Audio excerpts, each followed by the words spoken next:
종려주일입니다. 이 종려주일은 예수님께서 십자가를 지시기 위해 예루살렘에 입성한 그런 날을 기념하는 주일이죠. 그래서 이날은 중요하니까 이 사복음서 모든 곳에 다 이 입성한 날이 기록되어 있습니다. 이 성경에서 종려나무, 이것은 의, 그리고 아름다움, 그리고 승리를 상징합니다. 그래서 프랑스 칸 영화제에서 황금 종려상이라고 하는 이 이름도 명예, 승리, 부활을 상징하는 그런 종려나무에서 따온 거죠. 하지만 이와 같은 승리는 반드시 고난 주간을 지나야 완전한 승리가 있습니다. 이 종려주의를 맞아 나중에 얻을 영광을 위해 십자가를 지시러 예루살렘에 오신 예수님을 우리가 바라보기를 원합니다. 이것은 곧 하나님 나라가 어떻게 세워지는가, 이것을 우리가 알 수 있다는 거죠. 하나님 나라가 어떻게 세워지는가. 제가 예전에 중등부 교사를 했을 때입니다. 꽤 오래전 얘기예요. 결혼하고 나서 얼마 되지 않았을 때였는데요. 믿지 않으시겠지만 제가 기타를 치면서 제가 찬양을 했습니다. 믿기지 않으시죠? 저도 믿기지 않아요. 하도 오래돼서. 중등부 예배가 시작되기 전에 찬양팀이 앞에 나와서 찬양을 하는데요. 그 일원으로 저는 통기타를 쳐서 앰프에 연결해서 이제 제가 통기타를 치고 찬양을 했었는데요. 리더는 따로 있었습니다. 리더는 젊은 청년 교사가 리더를 했었죠. 근데 제가 이제 이 기타를 치고 있는데 갑자기 제 기타 소리가 들리지 않는 거예요. 그래서 보니까 제 거에 있는 그 앰프가 고장 난 겁니다. 그래서 잠깐 연습을 멈추자고 하고 찬양팀 리더인 청년에게 제가 말을 했어요. 근데 이 청년이 이렇게 얘기하는 거예요. 소리가 좀 안 나면 어때요? 저는 소리 안 나도 상관없는데. 이렇게 말하는 겁니다. 물론 찬양을 하는데 자기 소리가 잘 안 들린다고 해서 뭐라고 하는 것 이상하다고 생각할 수는 있죠. 찬양하는데 자기 소리 들리는 게 중요한가요? 그냥 찬양하면 되죠. 근데 사실 그런 말은 자기 자신한테만 해야 되는 건 아닌가요? 다른 사람한테 그렇게 얘기하는 건 좀 신뢰가 아닌가 말입니다. 여러분들은 어떠세요? 그렇게 생각하세요? 네. 감사합니다. 찬양이니까 자기 소리 안 들려도 된다. 그거는 아닌 것 같아요. 아무튼 그날 저는 제 기타 소리를 분간하지 못한 채 그냥 쳤던 기억이 있습니다. 제가 그때 기분이 좋았을까요? 안 좋았을까요? 그건 말하지 않겠습니다. 그런데 만약 그 청년이 그렇게 말하게 될 것을 미리 제가 알았더라면 아마 저는 찬양팀에 서지 않았을 겁니다. 물론 지금이라면 찬양하는데 내 소리가 들리지 않는 것 때문에 망설이지는 않겠죠. 하지만 내가 정말 열심히 하는데 그 누구도 알아주지 않고, 알아주기는커녕 나를 함부로 대하고 함부로 말한다면 아마 그 자리에 있고 싶은 사람은 없을 줄 압니다. 그런데 알아주지도 않고 함부로 말할 것을 알고도 그 자리로 찾아간 한 사람이 있습니다. 이제 첫 번째 단락입니다.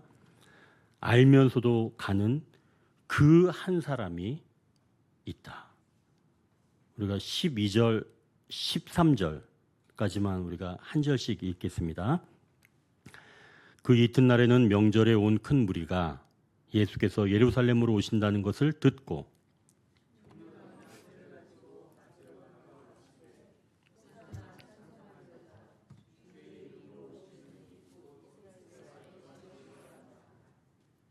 여기서 지금 12절에 보니까 그 이튿날이라고 지금 말씀합니다. 아까 말씀드린 것처럼 예수님이 십자가를 지시기 위해 예루살렘에 입성한 이 사건은 모든 복음서에 기록되어 있습니다. 그만큼 중요한 사건이라는 거죠. 그렇다고 해서 내용이 다 똑같은 게 아닙니다. 각 복음서마다 강조하는 부분이 다 다른데요. 요한복음에서는 그 이튿날이라고 말씀합니다. 이 무슨 이튿날인지 사실은 앞에 12장 1절에서 3절 그 내용과 연결이 된 건데요. 정리하자면 예수님께서 나사로를 살리시고 그 가족들이 베푼 식사를 마치고 나신 바로 그 다음 날을 말하는 겁니다. 근데 사실 그날 마리아가 예수님의 발에 향유를 부은 날, 그리고 6월절 엿새 전이었다고 말씀합니다.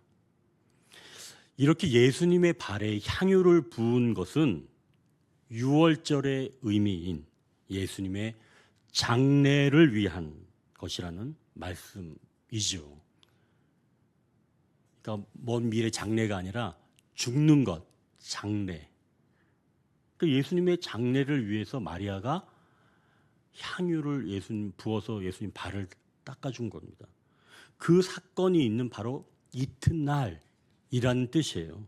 자, 그렇다면 요한복음에서는 예수님께서 예루살렘에 입성한 것과 전날 향유로 장례를 준비한 것과 연관되어 있다는 것을 보여주는 거예요. 이렇게 향유를 부어서 예수님의 장례를 준비한 사건, 그리고 예루살렘 입성 사건이 딱 순차적으로 연결된 것은 요한복음밖에 없습니다.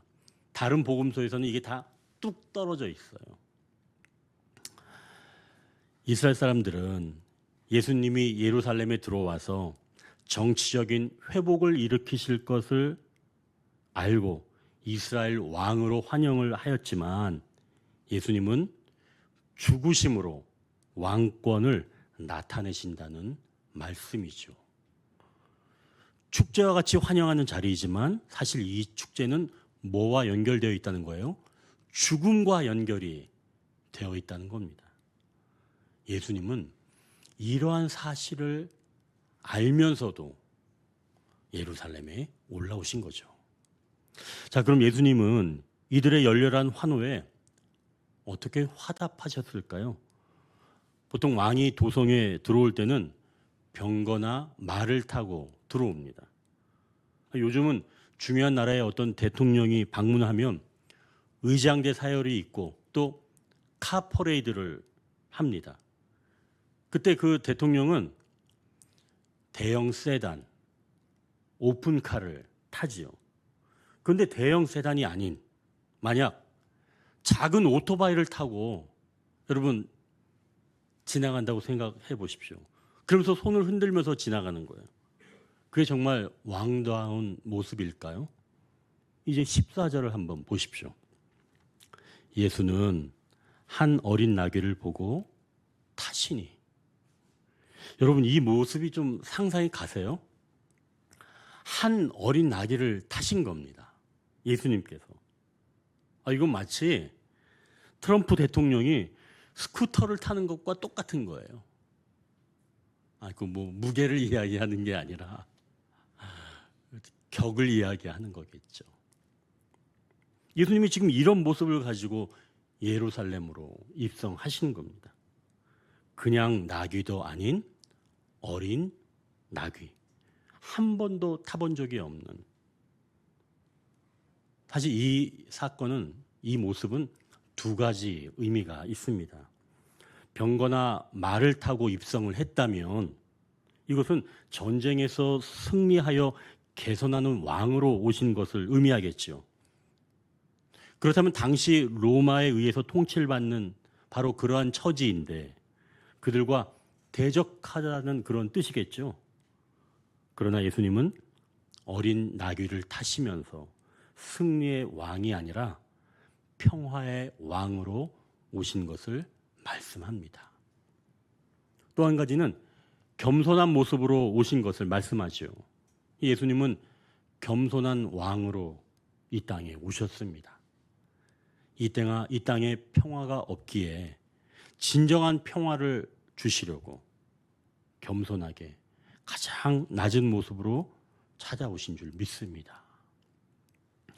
죄에 눌려 사는 사람들을 건지시기 위해 낮은 모습으로 오신 거죠. 그래서 다른 공간복음서에서는 어린 나귀라고 말하지 않고 한 번도 타보지 않은 나귀 새끼 이렇게 말씀합니다. 예수님의 겸손 그리고 예수님의 희생의 의미가 이 어린 나귀에 들어가 있다는 거죠. 근데 제가 이 어린 나귀를 조금 더 묵상을 해봤어요. 이게 정말 예수님의 겸손 그리고 평화 이런 것만 의미하는 걸까? 예수님이 정말 그것 때문에만 이 어린 나귀를 타신 것일까? 제가 조금 더 묵상을 해봤습니다. 생각해 보십시오. 예수님과 이 어린 나귀 어때요? 격이 맞나요? 아까도 말씀드렸지만 트럼프 대통령과 스쿠터는 격이 맞지 않아요. 미국의 대통령은 적어도 대형 세단 이상은 돼야 되겠죠.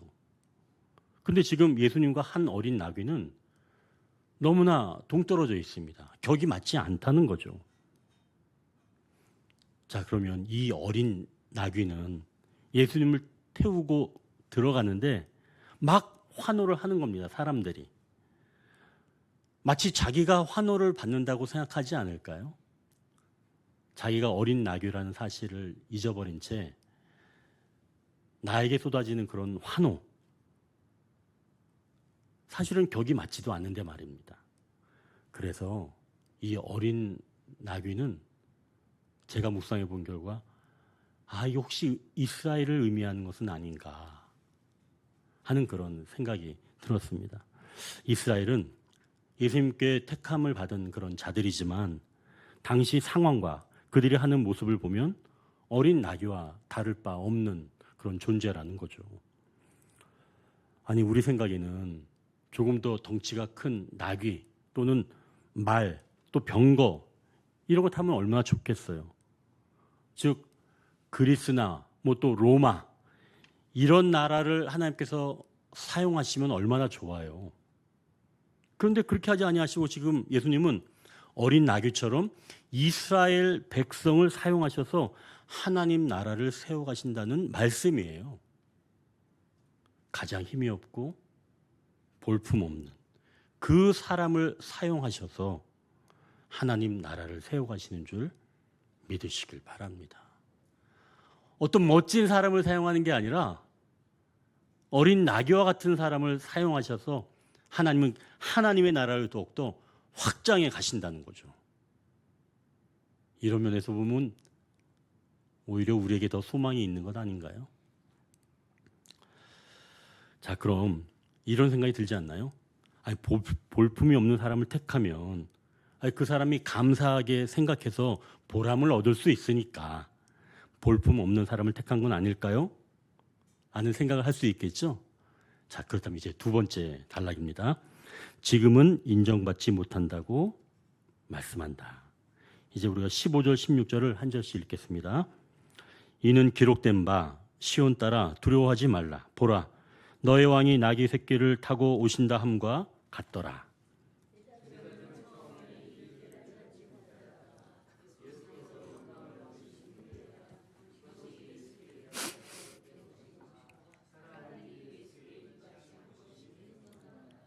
아멘. 지금 예수님께서 예루살렘의 왕으로 들어오실 때 어린 나귀를 타신 또 다른 이유가 있다는 거죠. 15절에 보니까 시온 따라 그 앞에 각주 하나가 있죠. 성경 하단에 보니까 뭐라고 되어 있나요? 구약 성경이 스가랴 9장 9절 그렇게 되어 있을 겁니다. 그럼 예수님께서는 성경 말씀을 이루시려고 어린 나귀를 타신 겁니다. 그러니까 구약 성경, 예수님이 육체로 오기 전에 이미 구약 성경이 있었죠. 그 말씀을 이루어지게 하시려고 어린 나귀를 타신 거죠. 그러니까 예수님은 말씀을 이루시려고 당시 상황에 어울리지 않지만 어린 나귀를 타신 겁니다. 근데 중요한 건 16절을 보면 제자들이 이 일을 알았다는 건가요? 몰랐다는 건가요? 16절 보면 몰랐다는 거예요. 그러니까 왜 예수님께서 그냥 나귀가 아니라 어울리지도 않은 어린 나귀를 타고 입성하시는지 그 누구도 몰랐다는 겁니다. 예수님은 그렇다면 예수님의 그 의도를 전혀 모르는데도 그 일을 묵묵히 하신 겁니다. 나중에 얻을 영광을 위해서 지금은 사람들이 모르지만 말씀을 이루시려고 좀 이상한 모습이지만 그 일을 감당해 내신 거죠. 하나님께 사랑하는 성도 여러분, 하나님이 세우시는 나라는 이 땅의 시각으로 본다면 뭔가 좀 이상하다는 겁니다. 왜 가장 귀한 것을 내놓지? 그런 방법 말고 좀 더 멋진 방법, 그런 것이 있지 않을까? 진짜 왕이라면 이스라엘 무리가 더 잘 따르지 않을까? 어린 나귀가 아니라 백마를 타고 온다면 이스라엘 무리가 더 잘 따를 텐데, 그런데 어린 나귀를 타고 오신 거죠. 말씀을 이루시려고. 그런데 사람들은 이상하게 생각하지 않고 그냥 그걸 보는 거예요. 우리 예수님이 왜 어린 나귀를 타셨지? 그렇게 생각하는 사람이 하나도 없었다는 거예요. 그냥 봐도 모르고 또 안 보는 겁니다. 왜 이렇게 못 볼까요? 왜 이렇게 안 볼까요? 여기서 우리가 분별하는 법을 얻을 수 있습니다. 요한이 예수님의 예루살렘에 입성하는 장면을 나중에 알게 되었다고 말씀합니다. 그럼 요한을 포함한 제자들은 어떻게 이것을 알게 되었을까요? 혹시 예수님이 무슨 쪽지라도 건네주셨을까요? 16절을 다시 한번 보십시오. 거기 보니까 제자들은 처음에 이 일을 깨닫지 못하였다가 예수께서 영광을 얻으신 후에야 이것이 예수께 대하여 기록된 것임과 사람들이 예수께 이같이 한 것임이 생각났더라 말씀합니다. 제자들이 처음에는 이 일을 깨닫지 못하는데 언제 알게 됐다는 거예요? 예수께서 영광을 얻으신 후에야 알게 되었다는 거예요. 여러분, 이 부분을 가지고 제가 사실은 지난 목요일에 함께 그 성경 문제 풀 때 여러분 문제 기억나시나요? 제가 그 목요일에 냈던 문제를 잘 읽고 이 문제는 잘 읽고 묵상하셔야 됩니다라고 제가 특별히 제가 그 문구도 제가 그 문제에 써놨었죠. 제가 특별히 써놨어요. 그때 이것은 잘 읽고 푸셔야 됩니다라고 써놨죠. 자, 그때 문제가 뭐였냐면 그날에 너희가 내 이름으로 구할 것이요 라고 했을 때 여기서 말하는 그날에란 어떤 날을 말하는 것일까요? 라고 하는 문제였죠. 그때 보기 중에 두 가지가 헷갈렸습니다. 하나는 예수님이 십자가에서 돌아가신 날, 그리고 다른 하나는 성령님이 임하신 날에였습니다. 즉 언제 내 이름으로 구할 수 있을까? 그런 문제였죠. 답은 성령님이 임하신 날에였습니다. 그러니까 예수님이 십자가에서 돌아가신 날에는 사실은 제자들이 곁에 머물러 있지도 않았죠. 다 사라졌습니다. 그러니 예수님이 영광을 얻으신 후에라고 하는 말씀은 십자가 사건과 부활, 그리고 승천하신 사건, 그리고 성령님을 보내주신 이런 모든 것들이 임할 때 그것이 곧 예수께서 영광을 얻으신 후에야 라고 하는 말씀과 맥을 같이 한다는 겁니다. 요한복음 14장 26절은 아주 정확하게 이걸 말씀해 주는데요. 이렇게 기록되어 있습니다. 보혜사 곧 아버지께서 내 이름으로 보내실 성령, 그가 너희에게 모든 것을 가르치고 내가 너희에게 말한 모든 것을 생각나게 하리라. 하나님 나라와 하나님 말씀, 그리고 하나님이 하시는 일은 오직 성령님이 보여주셔야 알 수 있는 줄 믿으시길 바랍니다. 성령님이 보여주시는 만큼 우리가 알 수 있는 거예요. 내 혼적인 그런 생각들로는 볼 수도 없다는 겁니다. 그러니까 우리가 영적인 생각을 하려면 성령님께서 딱 알려주셔야지만이 가능하다는 거죠. 그러니 하나님이 통치하시는 나라, 하나님의 말씀, 하나님이 하시는 일을 알기를 원한다면 누구한테 구해야 하는 거예요? 저한테 구해야 돼요? 아니, 저는 몰라요. 누구한테 구해야 된다고요? 성령님께 구해야 된다는 거예요. 그래야 성령님께서 조명해 주셔서 여러분들에게 계시의 눈으로 활짝 열어주시는 겁니다. 그때 비로소 알게 된다는 겁니다. 하나님 나라의 일은 바로 성령님이 보여주신다는 거죠. 육적인 눈으로는 도저히 볼 수가 없다는 겁니다. 제자들도 나중에 주님이 영광을 얻으신 후에야 생각하게 되었다는 거예요. 아, 그 말씀을 예수님께서 이루시려고 어린 나귀를 타신 거구나. 그게 그때서야 매칭이 됐다는 얘기예요. 성령께서 생각하게 해주신 거죠. 자, 그럼 이제 여기서 중요한 게 있죠. 내가 하나님 나라의 일을 할 때 사람들이 알아볼 수 있어요, 없어요? 사람들이 자기의 능력으로 알아볼 수 있어요, 없어요? 자기의 능력으로 알아볼 수가 없는 거예요. 성령님이 알려주셔야지만이 아, 저 사람이 지금 하나님의 일을 하고 있구나. 같이 하나님께 영광을 올려드릴 수가 있는 겁니다. 그러니까 내가 주님의 일을 할 때 못 알아보거나 함부로 대하거나 무시한다면 아, 내가 지금은 인정을 못 받는구나.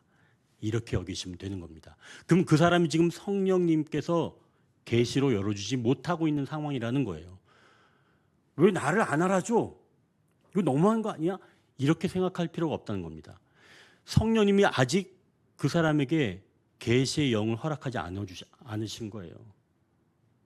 그 사람의 상태가 어쨌든 아직은 그 사람이 영의 눈으로 하나님의 일하심을 못 보고 있다는 거죠.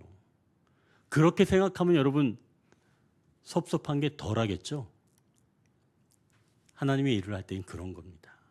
남들이 나를 알아주지 못하더라도 아, 저분이 아직 내가 하는 일을 성령님께서 보여주지 못했구나. 나중에 이것은 나타나겠구나 라고 생각하시면 된다는 겁니다. 이게 굉장히 중요하죠. 교회 내에서 굉장히 중요한 이야기입니다. 사람들이 내가 일하는 것을 몰라줄 때 그때 우리는 섭섭마귀가 들어올 수 있잖아요. 그럴 때 생각하면 됩니다. 아, 성령님께서 아직 저분의 눈을 안 열어주셨구나. 그래서 나한테 이렇게 함부로 얘기하는구나 라고 생각하시면 된다는 거죠. 이 예수님도 그래서 예루살렘에 입성하실 때 그들이 그 열렬히 환호하는 모습, 그것들은 자기들이 원하는 그런 모습인 줄 알고 환영한 겁니다. 그러니까 예수님이 진짜 우리를 위해서 모든 것을 다 내어주신 분, 그게 아니라 자기를 그냥 로마로부터, 압제로부터 벗어나게 할 그런 사람으로만 환호한 것을 예수님은 아신 거죠. 그러면 이 무리들이 계속 예수님을 환호할까요? 끝까지? 그렇지 않습니다. 요한복음 19장 15절에 이 사람들이 어떻게 달라지는지 이렇게 말씀합니다. 요한복음 19장 15절. 그들이 소리 지르되 없이 하소서, 없이 하소서, 그를 십자가에 못 박게 하소서. 빌라도가 이르되 내가 너희 왕을 십자가에 못 박으랴? 대제사장들이 대답하되 가이사 외에는 우리에게 왕이 없나이다 하니, 며칠 만에 전혀 다른 소리를 하는 사람들입니다. 예수님을 언제는 이스라엘의 왕이라고 했다가 이제는 십자가에 못 박으라는 거죠. 3, 4일 만에. 그러니 예수님은 지금은 인정받지 못하는 겁니다. 그들이 예수님께서 하신 말씀, 그 뜻을 언제 알 수 있을까요? 다시 한번 물어봅니다. 언제 알 수 있을까요?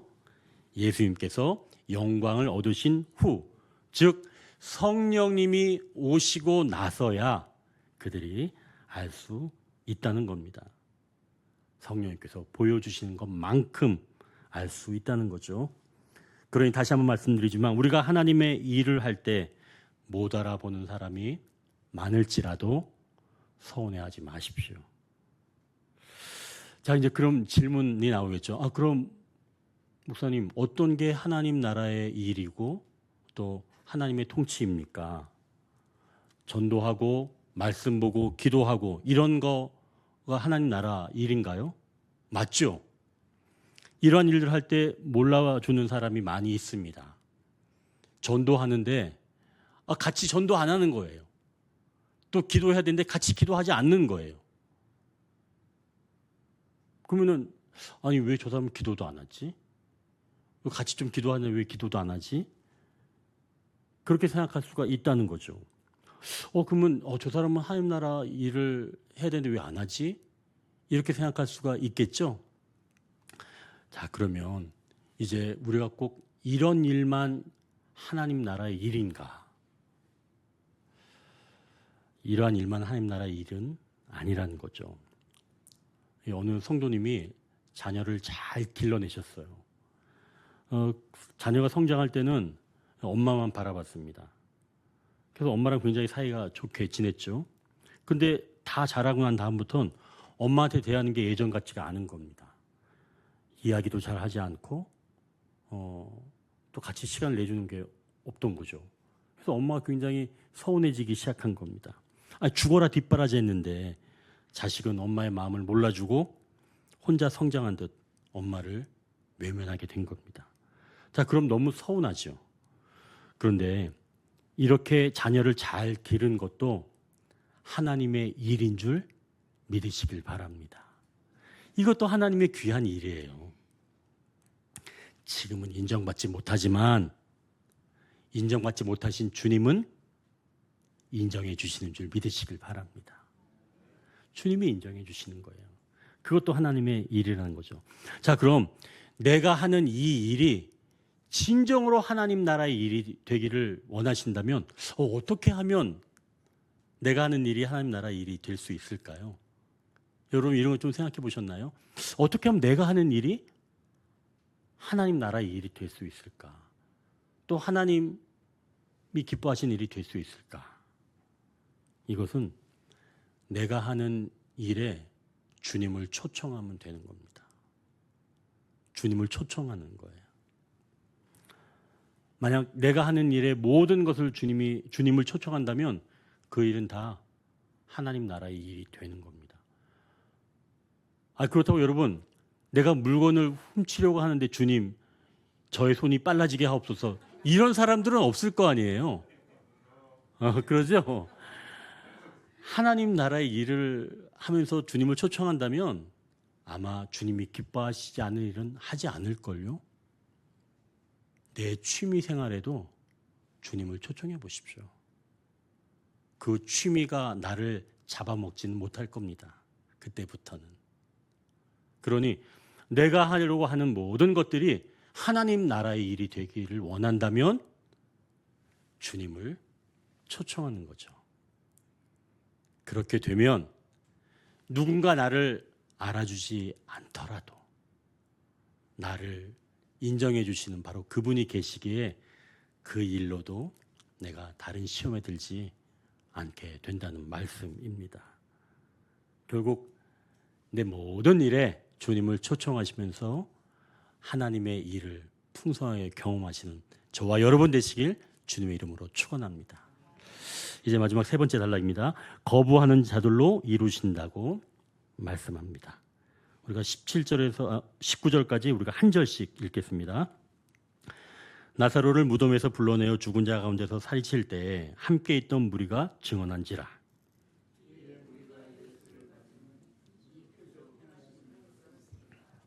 바리새인들이 서로 말하되 볼지어다 너희 하는 일이 쓸데없다. 보라 온 세상이 그를 따른도다 하니라. 17, 18절에는 이게 무리가 예수님을 맞이한 내용입니다. 왜 이 무리가 그러니까 예루살렘에 입성하는 예수님에게 그렇게 열광했는지 보여주는데요. 예수님이 죽은 자 가운데서 살리실 분이란 사실 때문에 이토록 열광한다는 겁니다. 그러니까 표적을 행하는 모습을 보고 예수님을 향해 열광했다는 말씀이죠. 그러니까 이들은 예수님에 대한 말을 듣고 호기심 반, 흥분 반으로 몰려갔던 겁니다. 그러니까 이들은 자기들을 보호해 줄 바로 그러한 예수님을 향해 소리친 거죠. 예수님은 이들의 생각을 몰랐을까요? 이들이 평화의 왕으로 오신 예수님을 로마로부터 구해줄 승리의 왕으로 오해하였는데 예수님은 이들의 오해를 모르셨을까요? 아셨죠. 그래도 예수님은 나중에 얻을 영광을 위해서 예루살렘에 들어오신 겁니다. 우리는 어때요? 오해받으면 마음이 상하지요. 해주고 싶은 마음도 금세 사라집니다. 하지만 예수님은 오해하여도 그 자리를 피하지 아니하시고 다가오신 겁니다. 나중에 얻을 영광을 위해서. 제가 아까 그 중등부에서 찬양을 불렀던 걸 말씀드렸죠. 이 제 기타 소리가 들리지 않아 불편했는데 이 저보다 한참 어린 그 찬양팀 리더가 그 청년이 별 대수롭지 않은 그렇게 반응을 하고 저에게 그렇게 얘기했을 때 제 마음이 어떻게 되어 있어요? 금세 식더라고요. 찬양의 열기가 아니라 찬양의 냉기로 그냥 마음이 식었습니다. 아유 부끄럽네요. 그렇게 금방 식어버렸습니다. 사람의 마음은 금방 식어요. 오래 가지 않습니다. 금방 식죠. 혼자 있으면. 주님과 같이 있지 않으면 금방 식는 겁니다. 잘 기억이 나진 않지만 제가 그날도 찬양을 했는데요. 그럼 여러분, 제가 그날 했던 찬양을 주님께서 받아주셨을까요? 여러분 어떻게 생각하세요? 제가 힘없이 서 있는 그때 그걸 주님이 받아주셨을까요? 헷갈리죠? 잘 생각해 보십시오. 내 아이가 내 앞에서 노래를 부르다가 내가 잠깐 딴짓하고 있었는데 아이가 아빠 왜 안 쳐다봐? 나 화났어. 막 이러고 있으면 그 모습 보고 뭐 이런 게 다 있어? 자식이? 이렇게 할 거예요, 여러분? 아이고 그래 알았어. 아빠가 잘 못 봤어. 미안해. 어디 그래. 이렇게 하지 않았겠어요? 저는 제가 비록 온전한 마음으로 하나님께 찬양을 올려드리지는 못했지만 그래도 꾸역꾸역 그 자리에 서 있는 저의 모습을 하나님께서 받아주신 줄 믿습니다. 그래서 제가 지금 목회자로 있는 거예요. 주님께서 붙잡아 주셨기에. 제가 믿음이 좋아서 그런 얘기하는 게 아니에요. 주님이 붙잡아 주셨기에. 그래서 그것에 시험에 들지 않고 여기까지 주님께서 끌고 오신 거죠. 바로 오해받거나 거부하는 자들도 하나님이 내치지 아니하신다는 겁니다. 분명히 주님께서는 그때 저를 위로해 주셨고 그래서 그 다음 주에 다시 회복돼서 나아갔죠. 자, 근데 이 오해하는 자만 있었던 게 아닌 거예요. 또 거부하는 자들도 있었습니다. 바리새인들의 반응은 어땠냐면요. 볼지어다 너희 하는 일이 쓸데없다라고 탄식을 했습니다. 마지막 19절이죠. 이건 예수님을 쫓는 무리가 너무 많으니까 자기들이 예수님을 붙잡고 없애려는 이 일들이 다 이제는 쓸데없게 되었다라고 말하는 겁니다. 이 바리새인들은 악인들을 대표하는 그런 사람들이죠. 그러니까 하나님을 대적하는 사람들입니다. 마귀가 이 악인들을 어떻게 사용하는지 한번 보십시오. 19절을 다시 보니까 바리새인들이 서로 말하되 이렇게 말씀합니다. 자기들의 일이 이제는 아무런 의미가 없다고 낙심하는 모습입니다. 그런데 지금 한 사람만 이야기해요. 거기에 뭐라고 얘기하죠? 바리새인들이 말하되 앞에 서로 말한다는 거예요. 나만 이야기하는 게 아니라 그도 이야기한다는 거예요. 모두가 다 지금 부정적인 이야기, 낙심한 이야기, 절망의 이야기들을 다 쏟아내고 있는 거예요. 아, 그렇다면 마귀가 악인들을 사용할 때 그 모임이, 그 공동체가 모든 것들을 다 부정적인 것들을 다 쏟아내고 있을 때 마귀들은 그걸 사용한다는 겁니다. 마귀들은 그걸 좋아해요. 그 공동체가 또는 그 모임이 모든 것 부정적인 것에 얽혀 있어서 다 그냥 낙심해 있을 때, 절망해 있을 때, 그때를 기회를 삼는다. 그때를 발판으로 삼는다는 겁니다. 자, 그러면 항상 내가 속한 공동체, 가정이나 어디에서나 다 부정적인 이야기가 나와서 전부 다 낙심하고 있을 때 그것을 계속 유지해야 되겠어요? 빨리 깨야 되겠어요? 빨리 깨야 되는 거예요. 이곳에 주님이 임하시도록 주님을 초청하든지 그래도 그 안에서 주님이 하실 것들을 발견해내야 합니다. 그래야 악한 것들이 침범하지 못하는 거예요. 이 영적인 법칙입니다. 그럼 내 마음 안에서도 마찬가지예요. 내 마음 안에서 온갖 부정적인 것만 다 들고 일어날 때는 내가 의식을 해야 되는 거예요. 아, 이때는 악한 것들이 들어오겠다 생각할 수 있어야 되는 거예요. 그래서 빨리 주님을 초청해야 되는 거죠. 그리고 주님의 가능성을 여기에서 바라봐야 하는 겁니다. 그렇지 않으면 이걸로 쓰임받게 되는 거죠. 자, 그런데 바리새인들이 지금 모두 절망감에 휩싸이자 이들은 그러면 정말 예수님을 어떻게 하는 걸 포기했나요? 아니에요. 여기서 쓸데없다라고 얘기했지만 그럼 자기들이 이제 예수님을 그냥 내버려 두겠다 그게 아니에요.